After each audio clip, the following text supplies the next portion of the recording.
அணி திரள்வோம் இறை மக்களே, அன்பில் வாழ்வோம் ஓர் குலமாய்.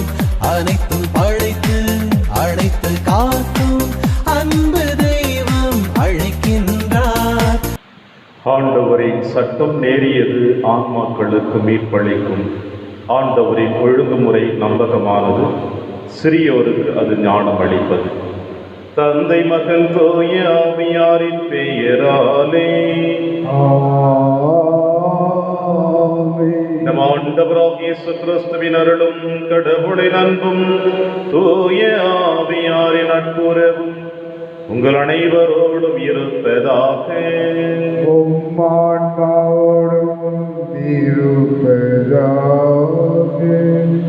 கிறிஸ்து இயேசுவில் பிரியமான அன்புமிக்க சகோதர சகோதரிகளே, அன்பு என்பது ஒன்றுதான் இந்த மண்ணுலகிலே அனைவரையும் வழிநடத்தி கொண்டிருக்கிறது. இந்த மண்ணுலகில் வாழ்ந்து கொண்டிருக்கின்ற நாம் ஒருவரை ஒருவர் அன்பு செய்து நம்முடைய மன்னக பயணத்திற்கும் விண்ணக பயணத்திற்கும் உறுதுணையாக நாம் வாழ்ந்து கொண்டிருக்கின்றோம். ஆனால் இந்த மன்னக அன்பை விட விண்ணக அன்பு, கடவுளுடைய அன்பு நிரந்தரமானது, உண்மை உள்ளது என்பதை இன்றைய திருவழிபாட்டின் வழியாக நம் ஆண்டவர் இயேசு கிறிஸ்து நமக்கு வெளிப்படுத்துகிறார். எனவே கடவுளுடைய அன்பை மறந்து வாழ்ந்த தருணத்திற்காக மன்னிப்பை தேடுவோம். கடவுளுடைய அன்பிலை நிலைத்து நின்று வாழ்ந்து கொண்டிருந்தால் மகிழ்ச்சியோடு அவரோடு பயணிக்கிற திருப்பலியிலே மன்றாடுவோம். திருப்பலி ஒப்புக் கொடுக்க தகுதி பெறும் பொருள் நம்முடைய பாவங்களை ஏற்று மனம் வருந்துவோம். இறைவனின் மன்னிப்பை பெறுவோம். இயலாமல்ல இறைவனிடமும் சகோதர சகோதரிகளே, உங்களிடமும் நான் பாவியனை ஏற்றுக்கொள்கின்றேன். ஏனெனில் என் சிந்தனையாலும் சொல்லாலும் செயலாலும் கடமையில் தவறியதாலும் பாவங்கள் பல செய்தேன். என் பாவமே, என் பாவமே, என் பெரும் பாவமே. ஆகையால் எப்போதும் கன்னியான புனித மரியாவையும் வானதூதர் புனிதர் அனைவரையும், சகோதர சகோதரிகளே உங்களையும் நம் இறைவனாகிய ஆண்டவரிடம் எனக்காக வேண்டிக் கொள்ள மன்றாடுகின்றேன். எல்லாம் உள்ள இறைவன் நம் மீது இரக்கம் வைத்து நம் பாவங்களை மன்னித்து நம்மை நிலை வாழ்வுக்கு அழைத்து செல்வராக.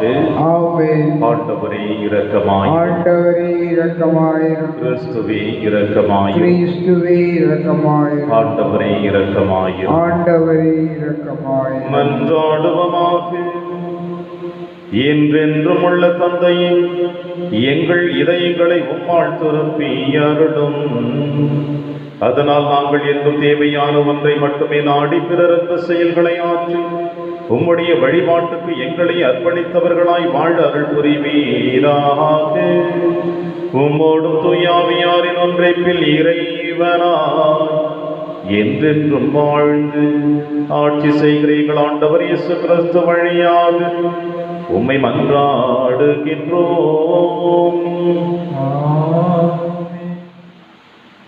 உன் கடவுளாகிய ஆண்டவரின் தூய மக்களினமாய் நீ இருப்பாய். இணைச்சட்ட நூலிலிருந்து வாசகம். பிரிவு 26 உட்பிரிவு 14 முதல் 19 முடிய. மோசே மக்களை நோக்கி கூறியது: இந்த முறைமைகளையும் நியமங்களையும் நீ நிறைவேற்றுமாறு உன் கடவுளாகிய ஆண்டவர் இன்று உனக்கு கட்டளையிட்டுள்ளார். உன் முழு இதயத்தோடும் முழு உள்ளத்தோடும் அவற்றை நிறைவேற்றுவதில் கருத்தாயிரு. ஆண்டவரை கடவுளாய் ஏற்பதாகவும் உனக்கு கடவுளாக இருப்பார் என்றும் அவருடைய வழிகளில் நடப்பதாகவும் அவருடைய நியமங்களையும் கட்டளைகளையும் முறைமைகளையும் கடைபிடிப்பதாகவும் அவர் குரலுக்கு செவி கொடுப்பதாகவும் இன்று நீ அவருக்கு வாக்களித்துள்ளாய். நீ அவருடைய கட்டளைகளை கடைபிடிப்பதில் கருத்தாயிருந்தால் அவர் கூறியபடியே நீ அவருக்கு சொந்தமான மக்களினமாயிருப்பாய் என்றும் அவர் உருவாக்கிய எல்லா மக்களினங்களிலும் புகழிலும் பெயரிலும் மாட்சியிலும் உன்னையே உயர்த்துவார் என்றும் அதனால் உன் கடவுளாகிய ஆண்டவரின் தூய மக்களினமாய் நீ இருப்பாய் என்றும் ஆண்டவர் இன்று உனக்கு வாக்களித்துள்ளார். இது ஆண்டவர் வழங்கும் அருள் வாக்கு. இறைவனுக்கு நன்றி. பதிலுரை திருப்பாடல் 119. பல்லவி. ஆண்டவர் திருச்சட்டப்படி நடப்போர் பேறு பெற்றோர். ஆண்டவர் திருச்சட்டப்படி நடப்போர் பேறு பெற்றோர். மாசற்ற வழியில் நடப்போர் பேறு பெற்றோர். ஆண்டவர் திருச்சட்டப்படி நடப்போர் பேறு பெற்றோர். அவர் தந்த ஒழுங்குமுறைகளை கடைபிடிப்போர் பேறு பெற்றோர். முழு மனத்தோடு அவரை தேடுவோர் பேறு பெற்றோர். பல்லவி. ஆண்டவர் திருச்சட்டப்படி நடப்போர் பேறு பெற்றோர். ஆண்டவரே, நீர் உம் நியமங்களை தந்தீர், அவற்றை நாங்கள் முழுமையாய் கடைபிடிக்க வேண்டும் என்றீர். உம்முடைய விதிமுறைகளை நான் கடைபிடிக்க என் நடத்தை உறுதியுள்ளதாயிருந்தால் எவ்வளவோ நலம். பல்லவி. ஆண்டவர் திருச்சட்டப்படி நடப்போர் பேறு பெற்றோர். ஓம் நீதி நெறிகளை நான் கற்றுக்கொண்டு நேரிய உள்ளத்தோடு உம்மை புகழ்வேன். உம் விதிமுறைகளை நான் கடைபிடிப்பேன். என்னை ஒருபோதும் கைவிட்டு விடாதே. பல்லவி. ஆண்டவர் திருச்சட்டப்படி நடப்போர் பேறு பெற்றோர். வசனம். இதுவே தகுந்த காலம், இன்றே மீட்பு நாள். ஆண்டவர்களோடு இருப்பாராக. ஆன்மாவோடும் இருப்பாராக. எழுதிய பரிசுத்த நற்செய்தியிலிருந்து வாசகம். ஆண்டவரே, மாற்றி உமக்கே. இயேசு தம் சீடரை நோக்கி கூறியது, உனக்கு அடுத்திருப்பவரிடம் அன்பு கூறுவாயாக, பகைவரிடம் வெறுப்பு கொள்வாயாக என கூறியிருப்பதை கேட்டிருக்கிறீர்கள். ஆனால் நான் உங்களுக்கு சொல்கிறேன், உங்கள் பகைவரிடமும் அன்பு கூறுங்கள், உங்களை துன்புறுத்துவோருக்காக இறைவனிடம் வேண்டுங்கள். இப்படி செய்வதால் நீங்கள் உங்கள் விண்ணக தந்தையின் மக்களாவீர்கள். ஏனெனில் அவர் நல்லோர் மேலும் தீயோர் மேலும் தம் கதிரவனை உதித்தெழ செய்கிறார். நேர்மையுள்ளோர் மேலும் நேர்மையற்றோர் மேலும் மழை பெய்ய செய்கிறார். உங்களிடத்தில் அன்பு செலுத்துவோரிடமே நீங்கள் அன்பு செலுத்துவீர்களானால் உங்களுக்கு என்ன கைமாறு கிடைக்கும்? வரி தள்ளுவோரும் இவ்வாறு செய்வதில்லையா? நீங்கள் உங்கள் சகோதர சகோதரிகளுக்கு மட்டும் வாழ்த்து கூறுவீர்களானால் நீங்கள் மற்றவருக்கு மேலாக செய்து விடுவது என்ன? பிற இனத்தவரும் இவ்வாறு செய்வதில்லையா? ஆதலால் உங்கள் விண்ணக தந்தை நிறைவுள்ளவராய் இருப்பது போல நீங்களும் நிறைவுள்ளவர்களாய் இருங்கள். இது ஆண்டவர் வழங்கும் அருள்வாக்கு. கிறிஸ்துவே, உமக்கு புகழ். உங்கள் விண்ணக தந்தை நிறைவுள்ளவராய் இருப்பது போல நீங்களும் நிறைவுள்ளவர்களாயிருங்கள். கிறிஸ்துவில் பிரியமான நம்பிக்கை சகோதர சகோதரிகளே, ஒவ்வொரு நாளும் நம்முடைய இந்த ஆன்மீக பயணத்தை தொடர்ந்து கொண்டே சென்று கொண்டிருக்கின்ற பொழுது எதை நோக்கி நாம் பயணிக்கின்றோம், எந்த அளவுக்கு நம் பயணம் இருக்க வேண்டும், நம் பயணத்தினுடைய குறிக்கோள்கள் என்ன, நான் யார், நான் எப்படி வாழ்ந்து கொண்டிருக்கின்றேன் என்ற பல சிந்தனைகளோடு இந்த தவ காலத்திலே பயணித்துக் கொண்டிருக்கின்ற உங்களுக்கும் எனக்கும் இறைவனுடைய வார்த்தை ஒற்றை சொல்லின் வழியாக நம்மை வழிநடத்துவதை நாம் உணர முடிகிறது. இந்த தவக்கால பயணம் என்பது ஒரு குறிக்கோளோடு நாம் பயணிக்க வேண்டும். அதோடு முழு ஈடுபாடோடு நாம் பயணிக்கின்ற பொழுதுதான் அதனுடைய பலனை நம்மால் அனுபவிக்க முடியும். எனவே குறிக்கோளோடும் முழு ஈடுபாடோடும் இந்த தவக்கால பயணத்தை நாம் தொடருகின்ற பொழுது ஒவ்வொரு நாளும் திருப்பலியிலே இறை வார்த்தை நமக்கு ஆழமான சிந்தனை கொடுத்து அந்த சிந்தனையை கடைபிடித்து வாழ நமக்கு நல்லதொரு வழியை வகுத்து கொண்டிருக்கிறது. உங்கள் விண்ணக தந்தை நிறைவுள்ளவராய் இருப்பது போல நீங்களும் நிறைவுள்ளவர்களாய் இருங்கள். பிரியமான சகோதர சகோதரிகளே, ஆதாம் ஏவாள் இந்த மண்ணுலகில் பிறந்து அவர்களுடைய சந்ததியிலே வாழ்ந்து கொண்டிருக்கின்ற நீங்களும் நானும் இனி வருகின்ற சந்ததியர்களையும் நாம் பார்த்தோம் என்றால் எந்த ஒரு மனிதனும் ஏறக்குறைய 99% நிறைவற்றவர்களாகத்தான் வாழ்ந்து கொண்டிருக்கின்றோம். அனுபவசாலி தன்னுடைய புத்தகத்திலே வாரி எழுதுவான். அது பணக்காரனாக இருக்கட்டும், ஏழையாக இருக்கட்டும். ஒருவேளை நல்ல உணவு கொடுக்கிற பொழுது அந்த உணவை நன்றாக சுவைத்து அருந்திய பிறகு, சாப்பிட்ட பிறகு எனக்கு போதும் என்று சொல்லுவான். அது பணக்காரனாக இருக்கட்டும், ஏழையாக இருக்கட்டும். உணவை தவிர மற்ற எந்த பொருட்களை கொடுத்தாலும் இன்னும் வேண்டும் என்றுதான் சொல்லுவான். அது பணக்காரனாக இருக்கட்டும், ஏழையாக இருக்கட்டும். எனவே உணவு ஒன்று மட்டும்தான் எல்லா மனிதனையும் போதும் என்று சொல்லுகிறது. ஒருவேளை உண்ட பிறகு அடுத்த வேளைக்கு எடுத்து சொல்லுவார்கள், அது பிறகு. ஆனால் உண்ட பிறகு போதும் என்று சொல்லுவது உணவை மட்டும்தான். ஆனால் மற்ற எல்லா உலக காரியங்களிலுமே இன்னும் எனக்கு வேண்டும், இன்னும் எனக்கு வேண்டும். இந்த நற்செய்தி வாசகத்திலே நீங்களும் நிறைவுள்ளவர்களாய் இருங்கள் என்று சொல்லுகிறார் ஆண்டவர் இயேசு கிறிஸ்து. எவன் இந்த மண்ணுலகிலே நிறைவுள்ளவராக இருக்கிறார், இருக்க முடியும், நிச்சயமாக நிறைவுள்ளவர்களாக இருக்க முடியும் என்றால் நாம் விண்ணக தந்தையினுடைய பிள்ளைகளாக வாழுகின்ற பொழுதுதான். அன்பே கடவுள் என்று சொல்லுகிறார்கள். கடவுள் அன்பு நிறைந்தவராக இருக்கிறார் என்றால் ஏன் மனிதன் அன்பு நிறைந்தவராக இருக்க முடியவில்லை? கடவுள் அன்பு நிறைந்தவராக இருக்கிறார் என்றால் மனிதனும் அன்பு நிறைந்தவராக இருக்க வேண்டும். அன்பே கடவுள், மனிதனும் அன்பு. ஏனென்றால் இறை சாயலாக படைக்கப்பட்ட மனிதன் இறைவன் இருப்பது போல மனிதனும் இருக்க வேண்டும். அதுதான் இறைவனுடைய நியதி. ஆனால் அந்த நியதியிலிருந்து தேவைகளுக்காக, சுயநலத்திற்காக ஒவ்வொரு மனிதனும் தன்னை தனிமைப்படுத்திக் கொள்வதினால் அன்பு நிலையற்றதாக போகிறது, நிறைவும் குறைவாக காணப்படுகிறது நம்முடைய வாழ்விலே. பிரியமான சகோதர சகோதரிகள், எனவேதான் இந்த நற்செய்தி வாசகத்தின் வழியாக விண்ணக தந்தை எந்த அளவிற்கு நல்லோர் மேலும் தீயோர் மேலும் தம் கதிரவனை உதித்தெழ செய்கிறார், நேர்மையுள்ளோர் மேலும் நேர்மையற்றோர் மேலும் தம் மழையை பெய்ய செய்கிறார் என்று சொல்லுகிறாரோ, அதுபோல நாமும் நம்மை அன்பு செய்கிறவர்களையும் நமக்கு தீங்கிழைப்பவர்களையும் நாம் ஒரே நேர்கோட்டில் அன்பு செய்ய வேண்டும். இஸ்ரேல் சமுதாயத்தில், அதாவது யூத சமுதாயத்திலே தங்களுடைய சந்ததியார்களுக்கு முதியோர்கள் கடவுளுடைய அன்பை இவ்வாறு சொல்லுவார்கள் ஒரு நடைமுறை வழியாக.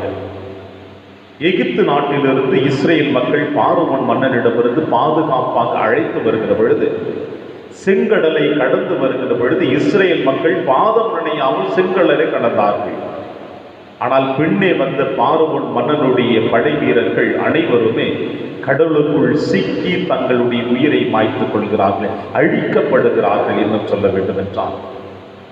இந்த நிகழ்வு விண்ணகத்திலே மகிழ்ச்சியாக கொண்டாடப்படுகிறது. வானதூதர்கள் அனைவருமே, வானதூதர்கள் மகிழ்ச்சியாக தன் கடவுள் தேர்ந்தெடுக்கப்பட்ட இனம் பாதுகாக்கப்பட்டார்கள், எதிரிகள் அழிக்கப்பட்டார்கள் என்று வானக தூதர்கள் மகிழ்ச்சியோடு தந்தையை போற்றி புகழ்ந்து கொண்டிருந்தார்களாம். அப்பொழுது தந்தை சொன்னாராம், உங்களுக்கு ஒரு வேளை இது மகிழ்ச்சியாக இருக்கலாம், ஆனால் என்னுடைய சாயலாக படைக்கப்பட்ட என் பிள்ளைகள் அழிக்கப்பட்டு விட்டார்களே என்று தந்தை அழுததாக, கவலை கொண்டதாக, வேதனை மிக்கதாக காணப்பட்டது என்று யூத சமுதாயத்தை சார்ந்த முதியவர்கள் தன் பிள்ளைகளுக்கு இந்த கதையை சொல்லி கடவுளுடைய அன்பு எந்த அளவிற்கு உயர்ந்தது என்று சொன்னார்களாம். பிரியமான சகோதர சகோதரிகளே, இந்த மண்ணுலகிலே எந்த ஒரு மனிதனும் அழிந்துவிடக்கூடாது என்பதுதான் இறைவனுடைய திட்டம். எனவேதான் மனம் மாற தேவையில்லாத 99 நீதிமான்களை விட மனம் மாறிய ஒரு பாவியனுடைய மனமாற்றத்தை குறித்து விண்ணகத்திலே மகிழ்ச்சி உண்டாகிறது. நான் நீதிமான்களை அல்ல பாவிகளையே தேடி வந்தேன் என்றால், யாரெல்லாம் இறைவனுடைய அன்பை விட்டு விலகி சென்றார்களோ அவர்கள் அனைவரையும் ஒன்று சேர்த்து தந்தையிடம் அழைத்து செல்வதுதான் இயேசுவினுடைய பணி. இவை அனைத்திற்கும் அடிப்படை காரணம் என்றால் இன்று நற்செய்தி வாசகத்தில் இயேசு ஆணித்தரமாக சொல்லுகிறார், உனக்கு அடுத்திருப்பவர் மீது அன்பு கூறுவாயாக, பகைவரிடம் வெறுப்பு கொள்வாயாக என்று கூறியிருப்பதை நீங்கள் கேட்டிருப்பீர்கள். ஆனால் நான் உங்களுக்கு சொல்லுகிறேன், பகைவரிடம் அன்பு கூறுங்கள், உங்களை துன்புறுத்துவோருக்காக இறைவனிடம் வேண்டுங்கள். தந்தை நிறைவுள்ளவராக இருக்கிறார் என்றால் ஆண்டவர் இயேசு கிறிஸ்து அந்த நிறைவை சிலுவையிலே காட்டிவிட்டார். தந்தையே, இவர்கள் செய்வது இன்னதென்று தெரியாமல் செய்கிறார்கள், இவர்களை மன்னியும். இதுதான் தந்தைக்கும் மகனுக்கும் உள்ள நிறைவு. அதே நிறைவை இந்த மண்ணுலகில் நீங்களும் நானும் நிறைவேற்ற வேண்டும் என்றால், நமக்கு யாரெல்லாம் துரோகம் செய்தார்களோ, அநியாயம் செய்தார்களோ, நம்மை தவறாக மற்ற மக்களிடத்தில் சித்தரித்து காட்டினார்களோ, குறையுள்ளவர்கள் என்று நம்மை சொன்னார்களோ, அவர்கள் அனைவரையுமே நாம் அன்பு செய்ய வேண்டும். அப்பொழுதுதான் இந்த நிறைவை நாம் இந்த மண்ணுலகிலே பெற முடியும். எனவே இந்த தவக்கால பயணம் செய்து கொண்டிருக்கிற நம்முடைய வாழ்விலே இதையும் நம்முடைய வாழ்விலே ஒரு அடிப்படை காரணமாக எடுத்துக்கொள்ள வேண்டும். தவக்காலத்திலே நாம் எந்த அளவிற்கு நமக்கு துரோகம் செய்வர்களை அன்பு செய்கிறோமோ, அப்பொழுது நாம் இறைவனுடைய அன்பின் பிள்ளைகளாக இருப்போம். அன்பே கடவுள், அன்பே மனிதனும். இந்த தாரக மந்திரத்தை ஏன் என்னுடைய வாழ்விலே இந்த தவ காலத்தில் நான் பயன்படுத்தக்கூடாது? சிந்திப்போமா? அப்பொழுது இறைவன் உங்களையும் என்னையும் நிறைவாக ஆசீர்வதிப்பான். ஆமென்.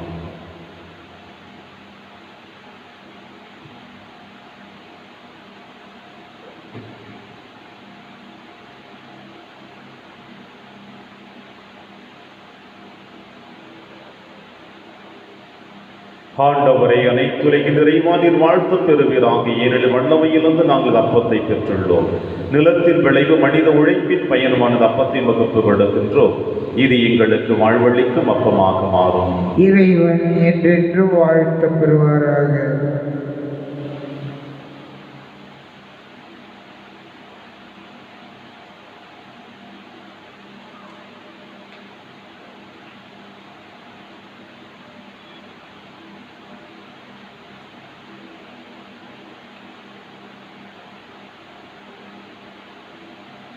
ஆண்டவரை, அனைத்துலகின் நிறைவானில் வாழ்த்து பெறுவீராக. ஏனெனில் வல்லமையிலிருந்து நாங்கள் ரசத்தை பெற்றுள்ளோம். திராட்சை செடியும் மனித உழைப்பின் பயணமான ரசத்தை வகுப்பு கொடுக்கின்றோம். இது எங்கள் ஆன்மீக மானமாக மாறும். இறைவன் என்றென்றும் வாழ்த்து பெறுவாராக.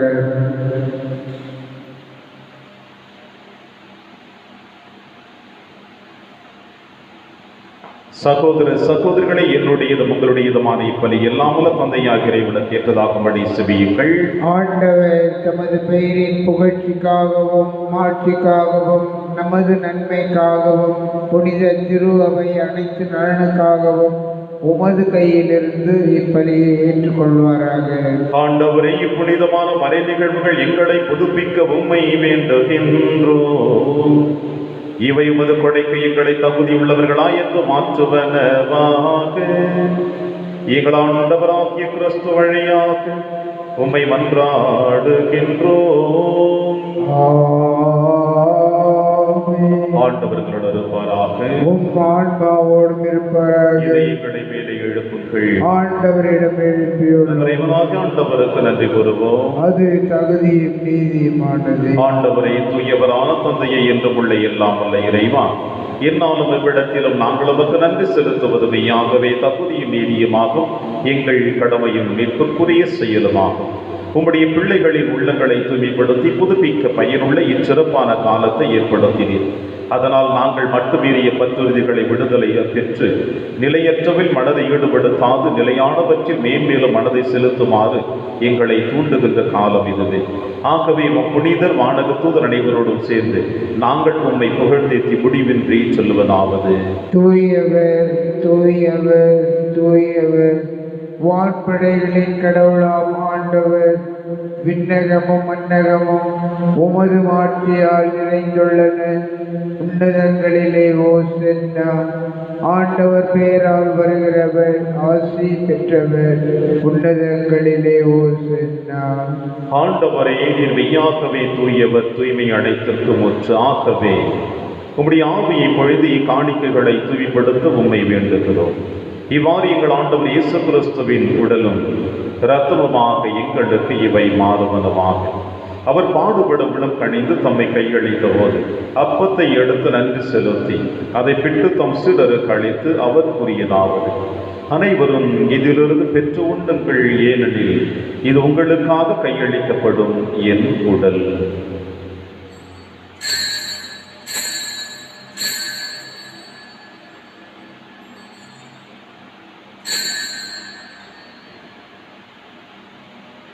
அவன் நம்மை இரவு விருதை அருந்திய பின் கிண்ணத்தையும் எடுத்து மீண்டவருக்கு நன்றி கூறி தம் சீடர்களுக்கு அளித்து அவர் கூறியதாவது, அனைவரும் இதிலிருந்து பெற்று பருகுங்கள், ஏனெனில் இது புதிய நிலையான உடன்படிக்கைக்குரிய என்ற அர்த்தத்தின் கிண்ணம்.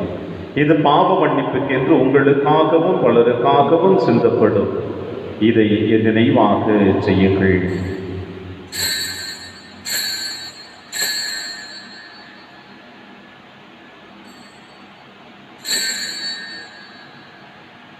நம்பிக்கையின் மறைபொருள். ஆண்டவரே, நீர் வருமளவும் உமது இறப்பினை அறிக்கையிடுகின்றோம், உமது உயிர்ப்பினையும் எடுத்துரைக்கின்றோம். ஆகவே ஆண்டவரே, நாங்கள் கிறிஸ்துவின் இறப்பினையும் உயிர்ப்பினையும் நினைவு கூர்ந்து வாழ்வுதரும் அப்பத்தையும் மீன்பளிக்கும் கிண்ணத்தையும் ஒப்புக்கொடுக்கின்றோம்.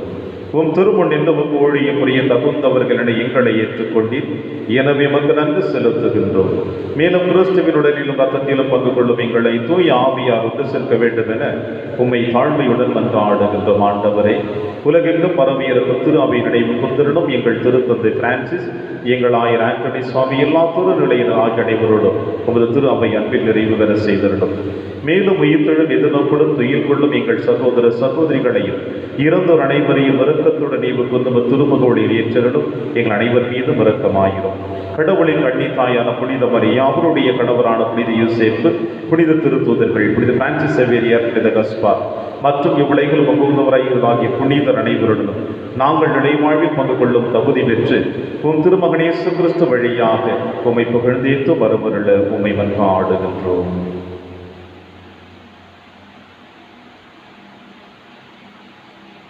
இவர் வழியாக இவரோடு இவரில் எல்லாம் அல்ல இறைவனாகிய தந்தையே, தூய ஆவியாரின் ஒன்றைப்பில் எல்லா புகழும் ஆட்சியும் என்றென்றும் உமக்கு உரியதே.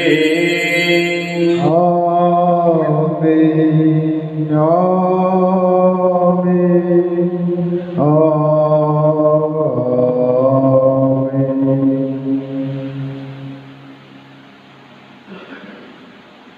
மீட்பரின் கட்டளையால் கற்பிக்கப்பட்டு இறை படிக்கலையால் பயிற்சி பெற்ற நாம் அனைவரும் துணிந்து செல்வோம். விண்ணுலகில் இருக்கிற எங்கள் தந்தையே, உமது பெயர் தூயது என போற்ற பெறுக, உமது ஆட்சி வருக, உமது திருவுளம் விண்ணுலகில் நிறைவேறுவது போல மண்ணுலகிலும் நிறைவேறுக.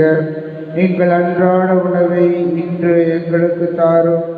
எங்களுக்கு எதிராக குற்றம் செய்வோரை நாங்கள் மன்னிப்பது போல எங்கள் குற்றங்களை மன்னியும். எங்களை சோதனைக்கு உட்படுத்தாதேயும், தீமையிலிருந்து எங்களை விடுவித்தருளும். ஆண்டவரை, தீமை அனைத்திலுமிருந்து எங்களை விடுவித்து எங்கள் வாழ்நாளில் அமைதியை கனிவுடன் அருளும் என்று ஆடுகிறோம். உமது இரக்கத்தில் உதவியால் நாங்கள் பாவத்திலிருந்து எப்பொழுது விடுதலை பெற்று யாதொரு கலக்கமுமின்றி நலமாய் இருப்போமாக. நாங்கள் எதிர்நோக்கி இருக்கும் பேரின்பத்திற்காகவும் மீட்பராக இயேசு கிறிஸ்து வருகைக்காகவும் காத்திருக்கின்றோம். ஏனெனில் ஆட்சியும் வல்லமையும் ஆட்சியும் என்றென்றும் உமதே. ஆண்டவரே இயேசு கிறிஸ்துவே, அமைதியை உங்களுக்கு விட்டுச் செல்கிறேன், அமைதியை உங்களுக்கு அளிக்கிறேன் என்று உம் திருத்துதர்களுக்கு வழிந்தீரேன். எங்கள் பாவங்களை மாறாமல் திரு அவையின் நம்பிக்கையை கண்ணோக்கி உமது திருவுளத்திற்கு ஏற்பதற்கு அமைதியை மற்றும் அளித்தொள்கிறாக என்று வாழ்ந்து ஆட்சி செய்கின்றவர் நீரே. ஆமென். ஆண்டவருடைய அமைதி உங்கள் அனைவரோடும் என்று வருவதாக, உம் ஆத்மாவோடும் இருப்பதாக. ஒருவருக்கொருவர் உறவின் வாழ்த்தை அறிவித்து மகிழ்வோம். சமாதானம். உலகின் பாவங்களை போக்கும் இறைவனின் செம்மறியே, எங்கள் மேல் இரக்கமாயிரும்.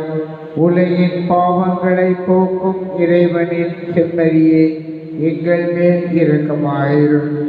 உலகின் பாவங்களை போக்கும் இறைவனின் செம்மறியே, எங்களுக்கு அமைதியை அளித்தருளும். இதோ இறைவனின் செம்மறி, இவரை நம் அனைவரின் பாவங்களையும் போக்குகின்றவர்.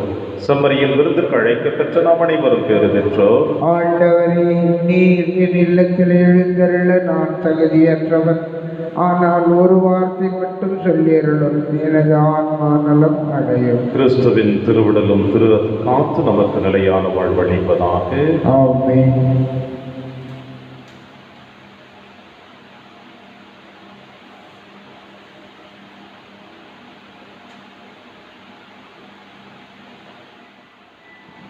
கிறிஸ்துவின் ஆன்மாவே என்னை புனிதமாக்கும். கிறிஸ்துவின் திருவுடலே என்னை மீட்டருளும். கிறிஸ்துவின் திரு இரத்தமே எனக்கு எழுச்சியூட்டும். கிறிஸ்துவின் விழாவின் தண்ணீரே என்னை கழுவிடுமே. கிறிஸ்துவின் பாடுகளே என்னை தேற்றிடுமே. ஓ நல்ல இயேசுவே, எனக்கு செவிசாயும். உம் திருக்காயங்களுள் என்னை மறைத்தருளும். உம்மிடமிருந்து என்னை பிரிய விடாதே. தீய பகலிடமிருந்து என்னை காத்தருளும். எனது இறப்பின் வேளையில் என்னை அழைத்தருளும். உம்மிடம் வர எனக்கு கட்டளையிட்டருளும். புனிதர்களோடு எக்காலமும் உம்மை புகழ செய்யும். ஆமென். உங்கள் விண்ணக தந்தை நிறைவுள்ளவராய் இருப்பது போல நீங்களும் நிறைவுள்ளவர்களாய் இருங்கள் என்கிறார் ஆண்டவர். நன்றி கூறி மன்றாடுவமாக. ஆண்டவரே, உமது மறை நிகழ்வால் நீர் புதுப்பிக்கும் எங்களை முடிவில்லா ஆதரவால் தொடர்ந்து காத்தருள்வீராக. விண்ணக படிப்பினைகளில் நீரை நிரம்பியவர்களோடு உமது மீட்பு அளிக்கும் ஆதரவால் உடனிருப்பீராக.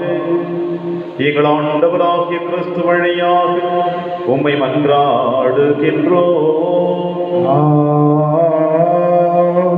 ஆண்டவர் உங்களோடு இருப்பாராக.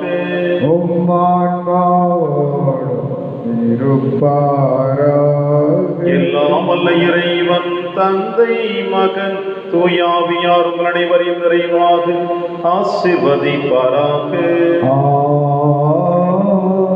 சென்று வாழுங்கள், திருப்பலி நிறைவேறிற்று. இறைவனுக்கு நன்றி.